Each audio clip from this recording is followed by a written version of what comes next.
Vamos falar novamente sobre o direito do trabalho?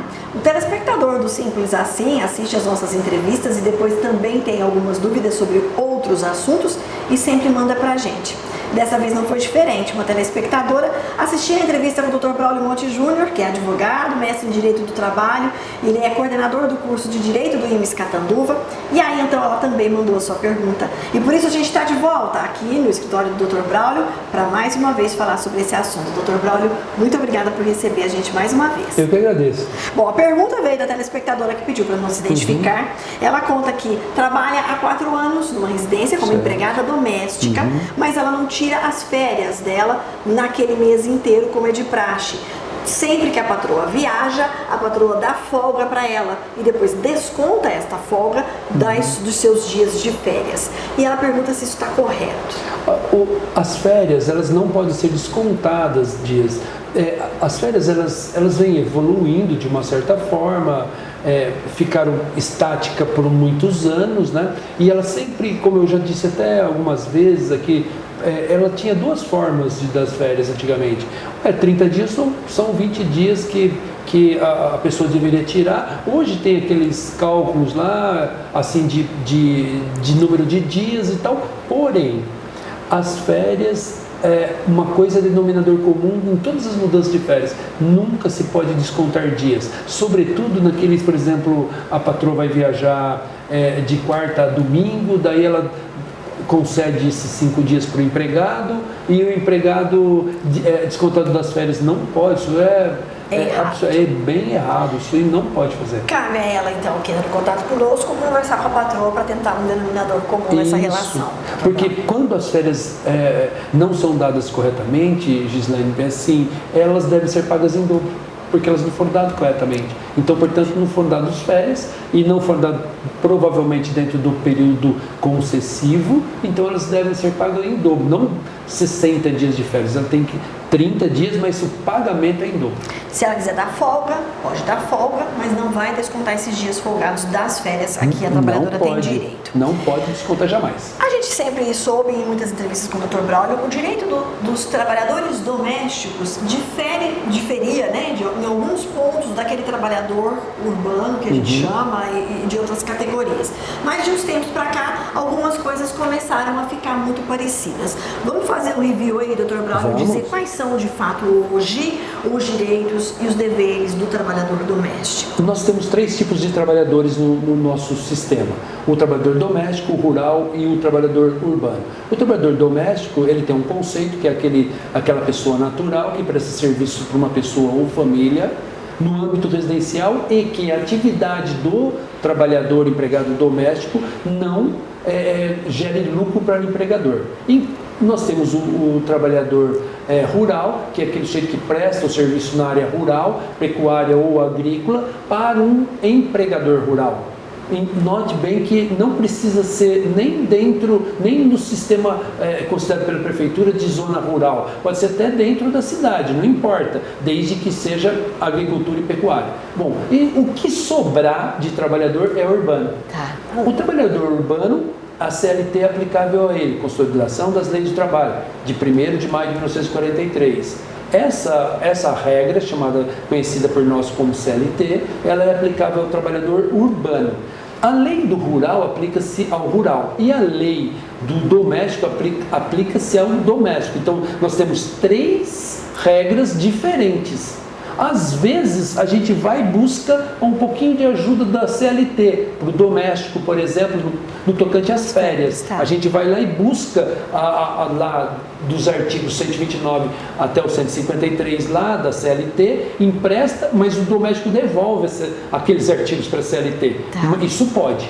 Tá? Em 2015 houve uma mudança muito drástica, porque antes nós tínhamos o artigo 7º, artigo 7º da Constituição Federal, que dava 33 itens, que a gente chama de incisos, para o trabalhador urbano e rural. Mas o doméstico, ele dava apenas 9 dos 33.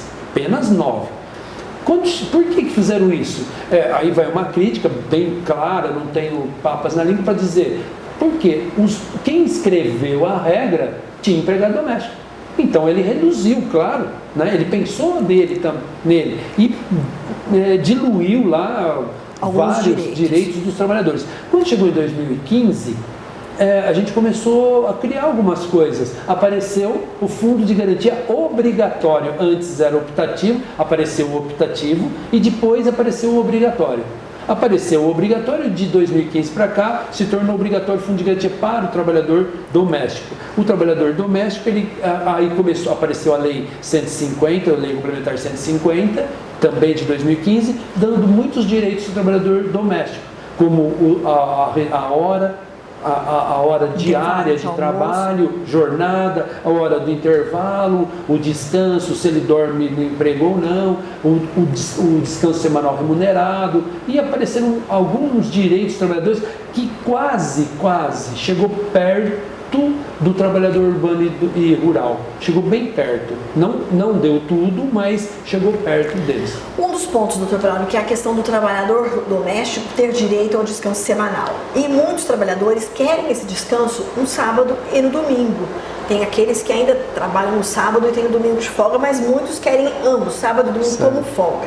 A regra diz que esse dia de folga precisa ser no sábado ou domingo, ou é qualquer dia da semana? Não, ela fala assim, e até teve uma mudança recente, há 2, 3 semanas atrás, nosso presidente Bolsonaro soltou uma nova medida provisória que alterou algumas coisinhas com relação ao descanso semanal e que pegou também o doméstico, mas preferencialmente deve ser dado aos domingos. O descanso semanal, preferencialmente. Mas nós temos uma situação em que o empregado doméstico, ele pode, a cada 7 semanas, cair o descanso semanal no domingo. E ele pode gozar o descanso semanal em outro dia da semana, desde que não ultrapasse 7 dias seguidos trabalhados. Ele só pode trabalhar seguidos 6 dias. E eu ensino isso dizendo assim, até Deus descansou no 7º dia, portanto, ele não pode trabalhar também. Ele também tem direito a esse descanso dessa regra, claro, dessa maneira. Claro. E o trabalhador doméstico tem alguma regra com relação ao salário dele? Hoje muito se pratica o salário mínimo do Estado, né? No caso do Estado de São Paulo, pratica-se o salário mínimo do Estado. Mas existe algum tipo de regra sobre a remuneração mínima do trabalhador doméstico? Olha, é o seguinte, tem uma convenção coletiva aplicável ao trabalhador doméstico da nossa região, que a sede é em Campinas, mas pega Catanduva, ela aumenta o salário mínimo do trabalhador doméstico. Ela dá um valor maior do que o salário mínimo estadual. Então, porque o salário mínimo federal é 998 hoje, sim, o estadual do Estado de São Paulo é 1.100 e alguma coisa, 1.100, e aí no caso do outro é um pouquinho maior, 1.200, 1.300 para empregados comuns. Obrigatório ou optativo? Obrigatório. Então, todo empregador tem que seguir o que está lá na convenção. Seguir essa convenção. Sim, é obrigado a pagar este valor de salário. Da nossa região, sim. Além do registro em carteira e do pagamento do fundo de garantia, que outra obrigatoriedade há nesse contrato de trabalho? Via de regra, férias, 13º, respeito ao horário. O trabalhador doméstico hoje em dia ele está com uma jornada diária de 8 horas no máximo e no módulo semanal de 44. Ele está essa regra. E basicamente é isso. Ele não tem muitas diferenças. Basicamente é isso. Ele pode trabalhar 12/36. Ele tem uma série de coisas também que ele pode, o doméstico pode fazer. O patrão não se interessa muito por isso, porque o empregado doméstico fica 12 horas lá, ele às vezes não se interessa. Mas no caso de cuidadora, por exemplo, é bastante interessante, 12/36. O cuidador é um trabalhador doméstico. O cuidador é um trabalhador doméstico. Todo mundo que trabalha no âmbito residencial é trabalhador doméstico. Tem algumas exceções, como o aviador, né? o aeronauta, que é aquele sujeito que pilota o helicóptero. O sujeito é tão rico, que ele tem um helicóptero dentro de casa.